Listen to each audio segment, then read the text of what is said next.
Hello everybody, Gelly here. How are you? Okay, let me introduce myself. I'm Gelly Osofsky, child and family therapist and founder of Parenting with Gelly. I'm here today. We're doing our live. This is my new thing. I like to just connect. People send me questions. They message me, put them in my Facebook group or in my parenting classes. And then I just pick out the ones that I think are, universal questions. And then I share them with you. So let's get started. But first, a little bit about me. I've been in private practice now for over 10 years, and I've been a therapist for 20 years. I can't believe it, right? And my focus is always on children and families. So I'm a registered play therapy supervisor, which means I've done a huge amount of training in play therapy and various different styles of play therapy, and that I also supervise interns, social work interns. I supervise social work students and social workers towards their licensure in the state of New York. And I consult with therapists anywhere in the world. That doesn't require me to stay in New York State.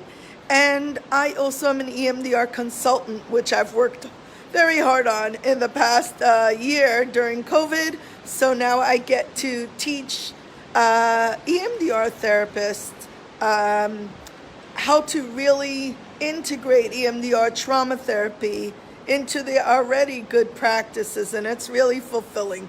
But my heart and my soul is about family, building resilience in family.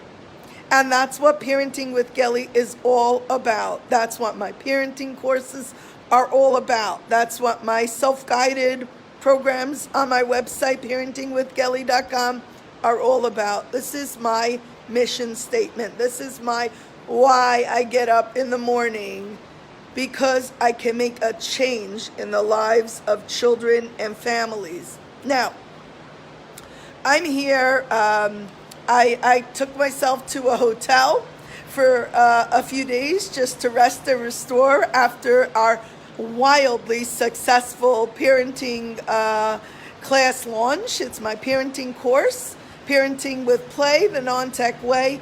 It is now offline. It is tested. This is our third launch, and it is so big, so huge. And we're just working out all the final details before I start filming to make this class, this course, available online for all of you. I am so excited, and it's happening. Okay, I will keep you updated. So here are a couple of questions that came through in the past two classes. We did week 1 last week. We did week 2 this Monday. And I thought that they were good questions to discuss. So, number 1, somebody asked, what do you mean, Gelly, when you talk about creating parenting gold? And I thought that was a brilliant question, because for everybody that means something else. Now, if you know me, wow, it's cold. I'm on the porch, the little terrace here, and I was hoping to get a view of the beach. If you see, oh yes, yeah, we're catching it. But it's a muggy day. I knew there was a chance of rain, but hey, I just wanted to get away a little bit, and it's all good. So I'm on the porch. We'll see if we can catch a little bit of the ocean view.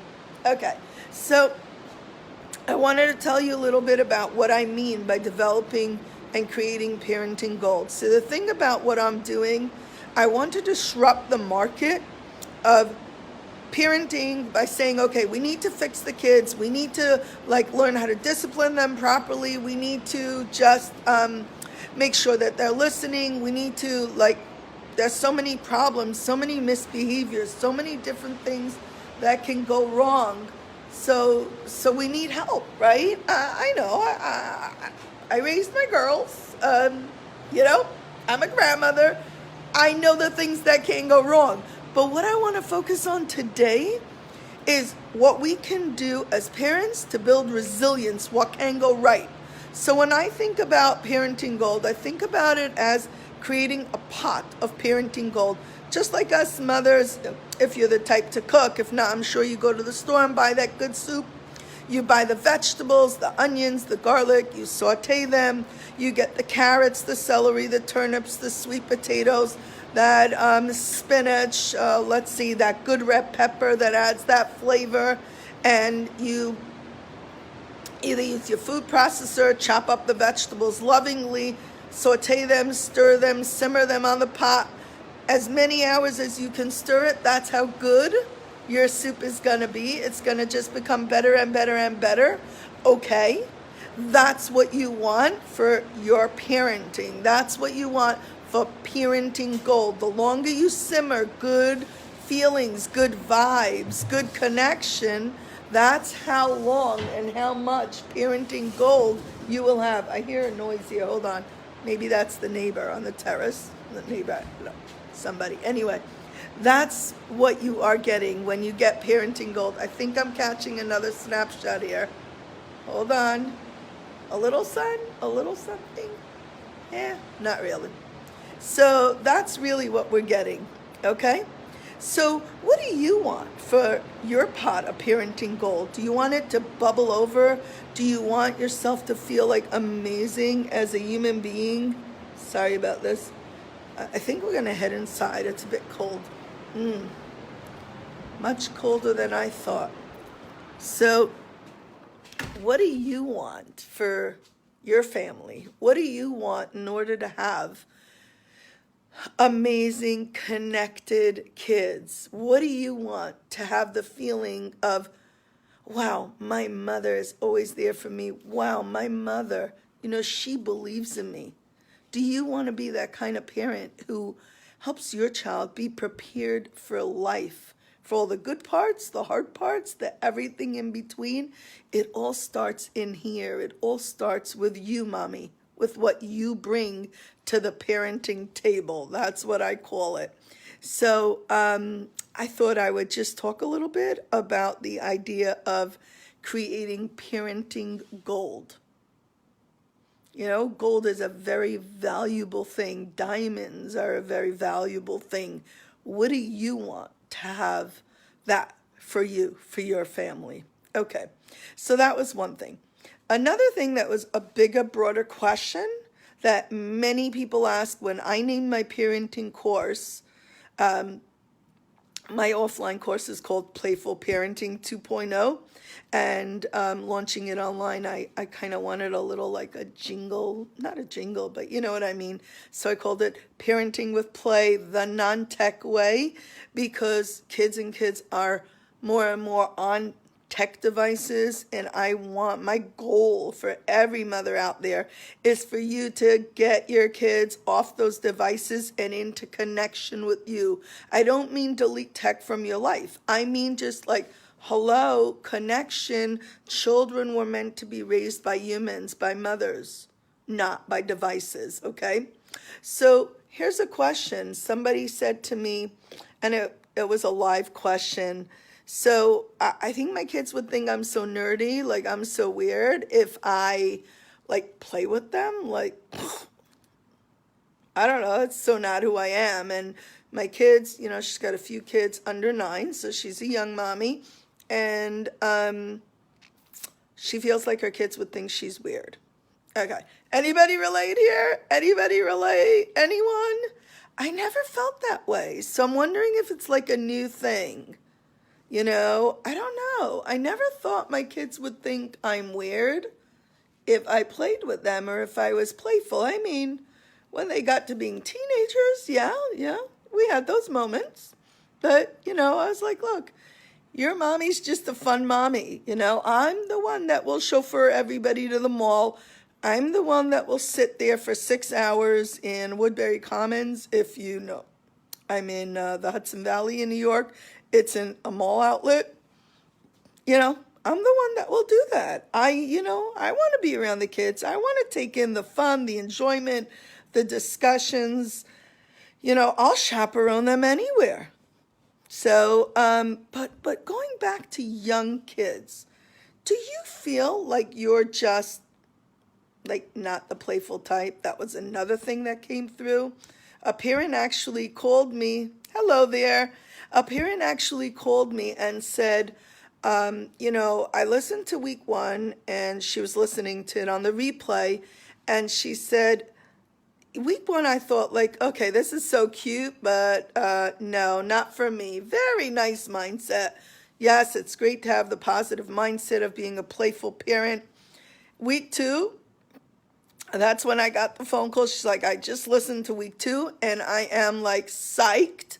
It grew on me. The idea grew on me, and she decided that she was more of a manager instead of a mommy. Like, she was just making sure that her kids were getting dressed. Her kids were like going to school. Her kids were like eating their dinner, doing their bath, doing their homework, going to sleep. And there wasn't that much opportunity, except maybe one day a week, Sunday or something, where she actually was playful and interactive. She was more instructing. And it was interesting to me to hear that, because that's so much what I see in my practice, that my private practice, where I call it like you're being like a dispatcher, like an EMS dispatcher. Okay, you do that. Okay, Johnny, you do that. Okay, Kevin, let's do that. Okay, Maria, you do that. Okay, and we're just getting our kids to do and do and do. And we're not having that connection. Or what I say is also like, stop being a military commander. This is not the military. They are being raised by you in your family. So how do we raise children? How did our moms, our grandmothers, if they were healthy folks, it's a big wide world out there. But how were they raised? Going back generations, when we didn't have all the modern tasks, when kids didn't go to school, when women were in the home. Believe me, I don't think everybody was a military commander and EMS dispatcher. People actually had to entertain the kids. So nowadays that we don't need to do that. We've been absolved from a lot of the parenting tasks of hundreds and hundreds of years ago. And it was COVID that really is teaching us a lesson, has taught us such a great lesson about reconnecting. What do we do with these kids when none of the systems around us are there? What do we do? Okay, so I want to go back to this question that this mom had, which was such a great question. And it's, don't worry about the kids think. I think that is the biggest thing. Do not worry about what they're going to say if you start being playful. Don't worry what they're going to say if you stop what you're doing and you start singing a little song and ask them to sing along with you. Okay, who here remembers We Will Rock You? Or one of the songs from when we were growing up. Am I dating myself? Or any silly songs like Silly Sally Saucer, Sitting in the Water, Johnny May I Cross Your Golden River, or what else? I don't know. There's all these jump rope songs, all these little thingies. They all had a 1, 2, 3 and a go, and then twirl your foot over. Yeah, yes, Melody, right? We were just so playful. We really, really were playful. And who's to stop us from being playful with our kids? Like, why? Why do we have to put that aside? A mother who sat on the stoop with us was an involved mother. A mother who was fun was the place where everybody wanted to hang out. And my sister does that till today, by the way. She said to me recently, they live on a block in the city with tons and tons of kids. And there was one child who got a new Game Boy, right? And she was sitting on the stoop playing on her Game Boy. And 30 children under the age of 10 literally crowded on the stoop around this one child. And after 5 days, my sister said she had enough. Now, my sister has 7 kids, God bless her. And she said, this is not working. So she called some neighbors, And it's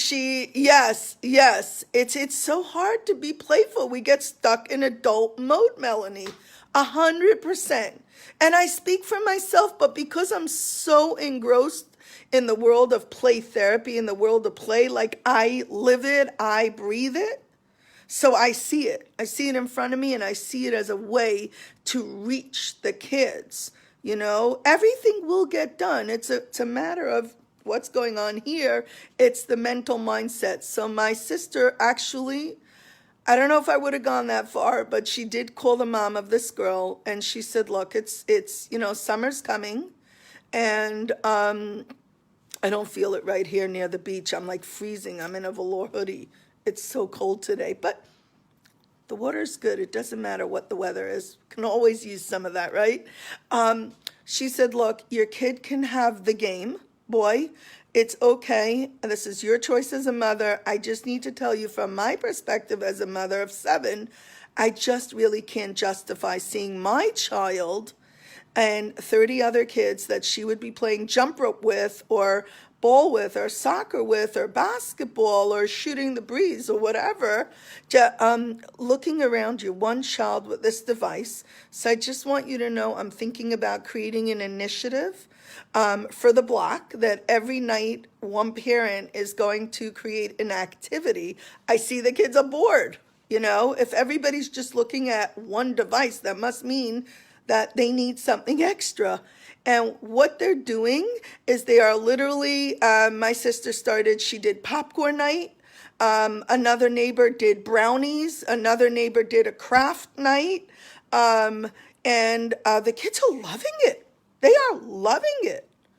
And they're feeling so connected, so happy, so fulfilled, so engaged in life, instead of looking at one device. When I was, my kids were younger. When I was growing up, there was no such thing. We had the bare bones computers. We didn't even do dial-up. It was way before then, right? We had these games that took a minute to load, right? The old fashioned, think maybe Donkey Kong. Does anybody remember? Yes, my sister's amazing, by the way. So yeah, I think we played Donkey Kong on the initial, not even a Game Boy, some little screen. So, but we have to think now. I'm losing my. What was I trying to say? Yeah. So I'm getting stuck in Memoryville, right? So the idea really is that we need to give our kids connection. So if you are a manager type of mother, if you are that EMS dispatcher, that military commander, you get up in the morning and you think right away, the tasks are so stacked that you just need your kids to do what they need to do, when they need to do. You just need them to move along.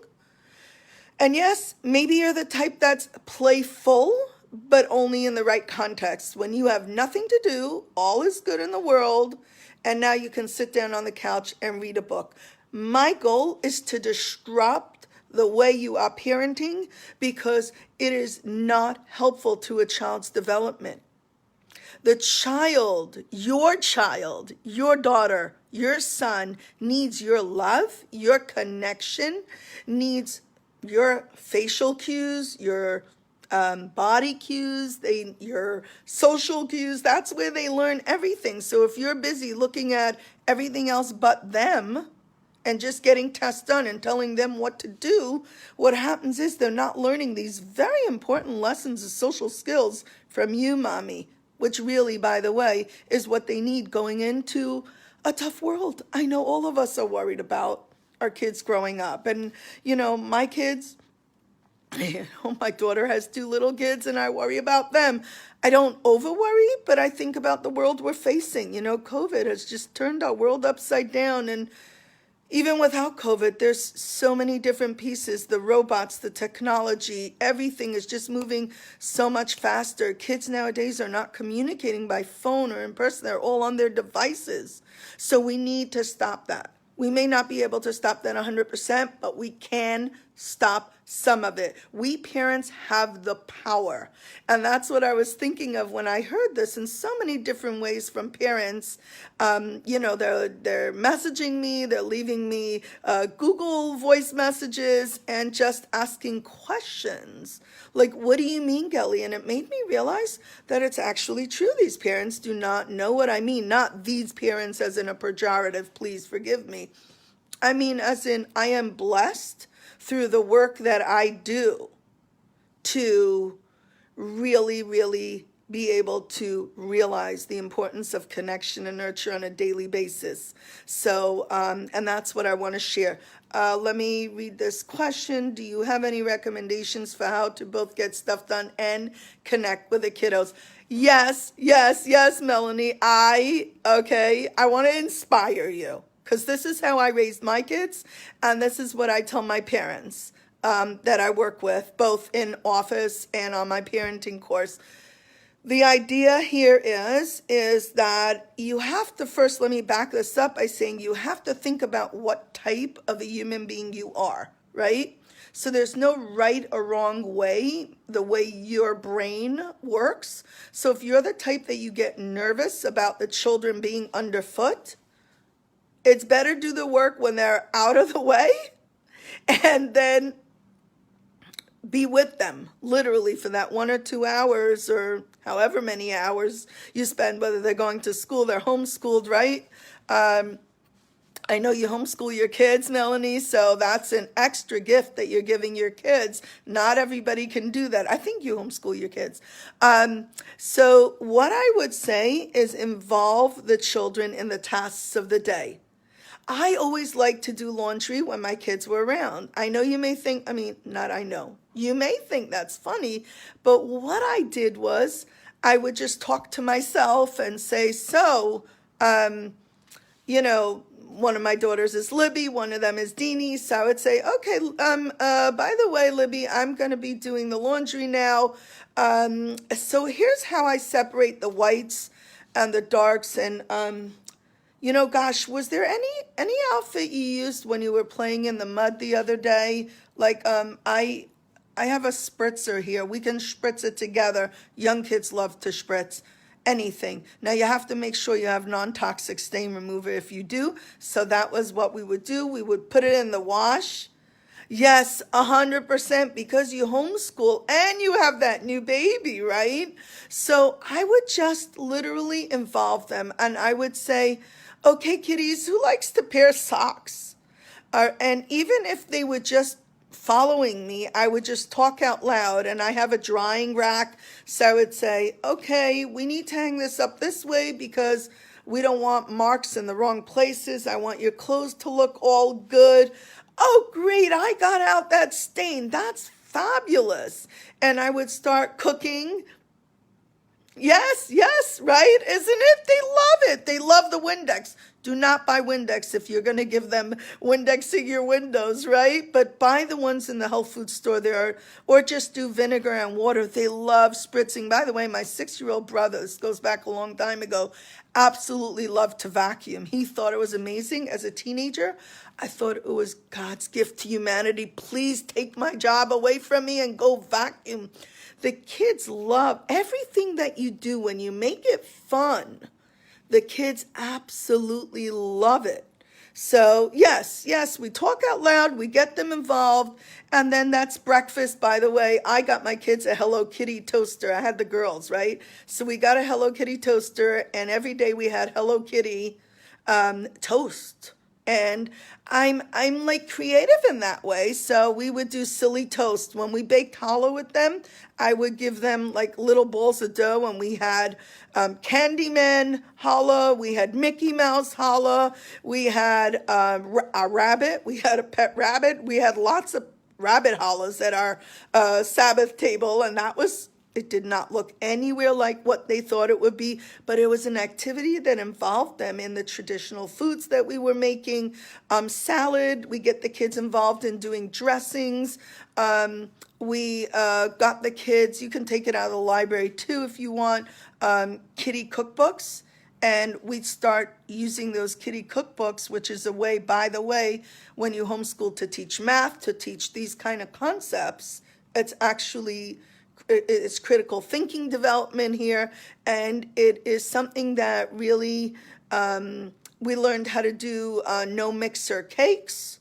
We learned how to do peanut chews and, melt the chocolate. We learned how to like design salads, how to build like a salad bar. We learned how to do, I don't want to say hundreds because that's an exaggeration, but like dressings for chicken. There must be 100 different ways to make chicken. We learned how to bread chicken cutlets and shake them in the bag and shake and shake and shake. Any tasks I did, whether I was sweeping or mopping, I was just talking to myself and saying, so Libby, do you, I know you're not in the mood of helping. That's my hotel room here. You're not in the mood of helping, but I was wondering what you thought about this, or even I think I shared this before, but I'll say this. When you're teaching your kids a skill, and it sounds like you have younger kids, when they need to practice their reading or their math, we had this great game. And by the way, this one was my husband's idea. He's playful, thankfully. So when I was tapped out of playing all day, he would play with the kids, play a board game. We do these, what are they called? I'm losing the word right now. We do these hunts. We throw candies over the mountaintop that we live on, and the kids, all the neighborhood kids, our kids, will go swarming down the mountain to find the food. Now, it was on a Sabbath or a Sunday. They were getting treats anyway. So we just made it into a game, a hunt. We made our own carnivals. We didn't have to do the whole prep. We just literally, we gave the kids garbage bags. We told a few neighbors to come over, and they would have to jump down a long driveway, and they would get a little treat, and they didn't know exactly what it was. So there are all these different ways to involve our kids in our daily lives and be playful. So, yeah, and if you have any other questions, feel free to message me. I'm always here. Like I said in the beginning, I am hopefully, once I finish all the legwork, all the reviewing of my offline parenting course, I'm trying to figure out how to break it into a video series, a video course with a live Q&A and a Facebook group. So that's all happening.